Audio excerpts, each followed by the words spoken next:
Welcome back from intermission. Do you hear Charlie up there speaking in German? That's not from his grandma, although she did speak German. It's from his World War II game. Okay, we're back to the martinis because we have gin.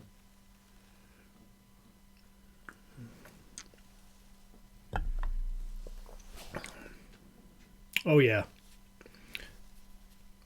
That's the Hendrix Neptunia 2-1 with a liberal dose of orange bitters because I like that shit. And no, Sabrina did not eat all the olives. There was still enough.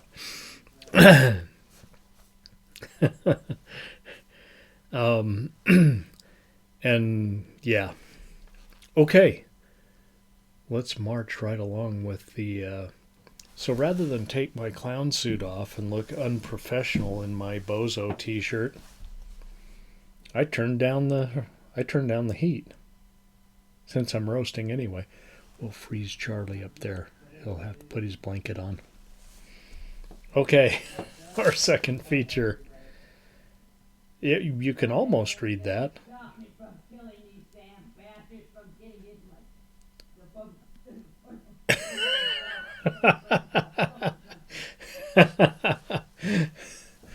The Naked Witch. She had the body of a goddess, but the soul of a witch. Ain't that kind of the same thing? Out of the mists of time, from the darkness beyond the grave, and she came in the night on her mission of death. Stop, all of you! You shall die!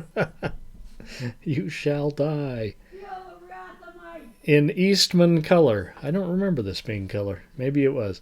An adult picture. It says here, the strangest story ever told. The story of a witch who became restless in her grave. Okay.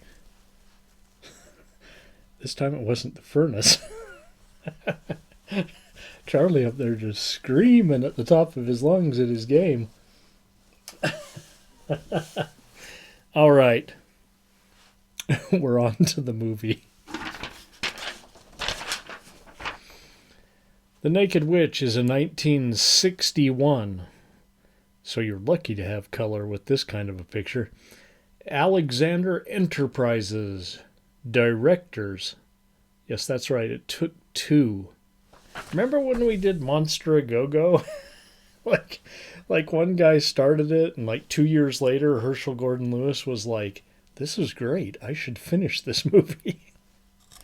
I don't know if that's how it went here, or if it just took two directors to make this.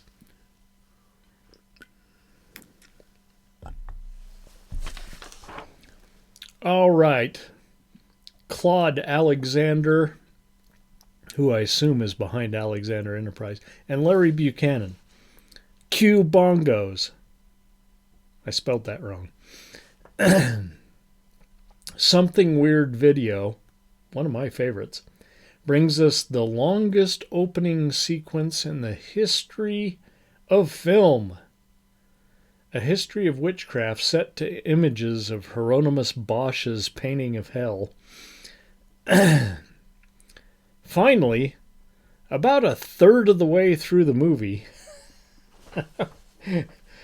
we see the title of the film, The Naked Witch, with Libby Hall as the Naked Witch. Who, you say? Indeed. Probably a go-go girl or stripper, I don't know. A very bad actor, student, is on his way to Lukenbach, Texas, long before Waylon and Willie, to research the thriving German community there. Now that could be. Lukenbach sounds German to me. My mom was from Bavaria. and their ties to witchcraft. Oh, of course, the German community in Luckenbach has ties to witchcraft. Anybody who follows me or subscribes here, like watches my show, like from Luckenbach, Texas, can you confirm this?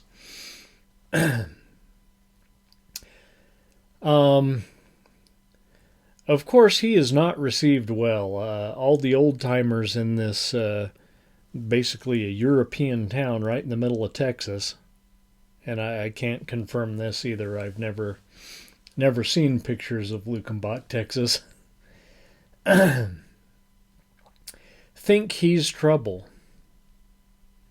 But one of their daughters, of course, thinks he's okay. She gets him a room at the inn and slips him a book about the Luckenbach witch.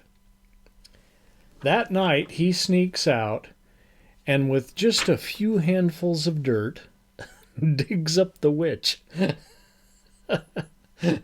Yeah, she's buried like, I don't know, half an inch under the soil. The body of the witch, who we have learned in a flashback had an affair with the innkeeper and was then vilified by said innkeeper and slain. Now, how many times do you think this is how it went during the Salem witch trials? The innkeeper fucks a gal, and then, oh shit, his wife's gonna find out. She's a witch! Burn her before she can narc me out to my wife. Fucking A.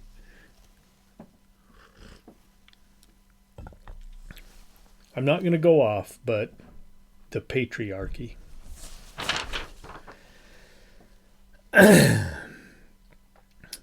There she lie, just waiting for some bastard to dig her up so she can have her revenge. You know the story. Well, our bad acting student here knows the truth and sets out to slay the witch again before she kills all of the innkeeper's offspring. Again, a common theme. But you know, I'm not so sure that they didn't deserve it. Including what's-her-name, the daughter, who gave him the book. Well, now hold up. Whose side is she on? So he goes to the witch. He goes to get the witch, I should say, but falls under her spell and swims around naked with her. I don't know, in the pond, the river, whatever. Jeez, man. Will this guy stop looking at her tits and for a second remember why he's there? Why he was looking for the witch? No, he probably won't. Libby Hall had a pretty nice rack.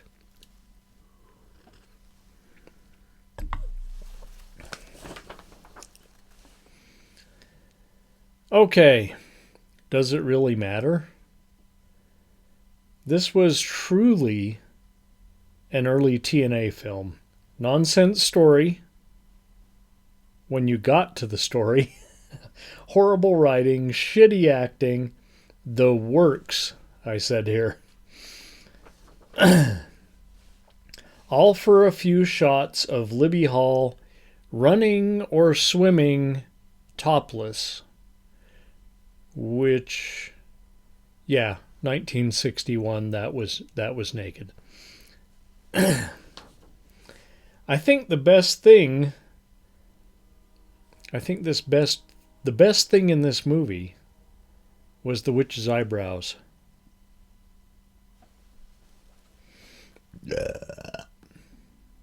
What the hell? Sorry. The witch's eyebrows. They were a stronger actor than the male lead. I guess that's why this was his only film. Also, the face of the dead witch seems to me to be the inspiration for the Scream mask. I cannot confirm this. I'm going out on a limb here, and I'm just going to say that it was perhaps the inspiration for the Scream mask. If not, hell of a coincidence how much her face looked like the Scream mask in 1961. That's a little bit before Scream for you kids. One. It's a one-ring circus here on the Late Night Picture Show. Okay.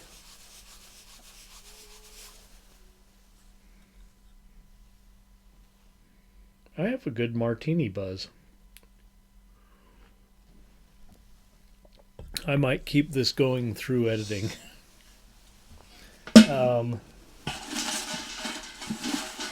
But let's see what we got for next week. I'm going to pick this one right here that I cannot see. Oh.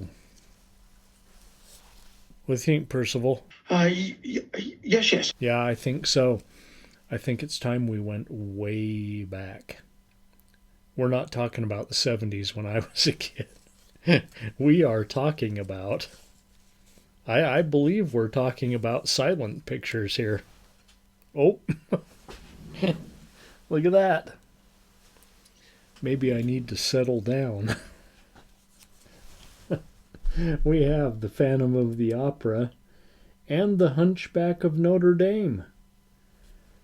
I mean, is that both Lon Chaney Sr.?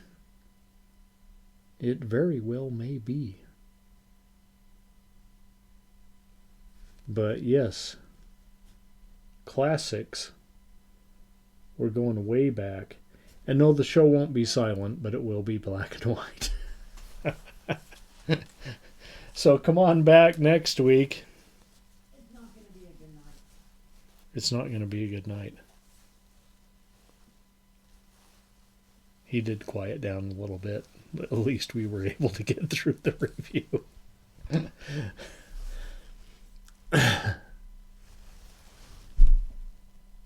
Good night, kids.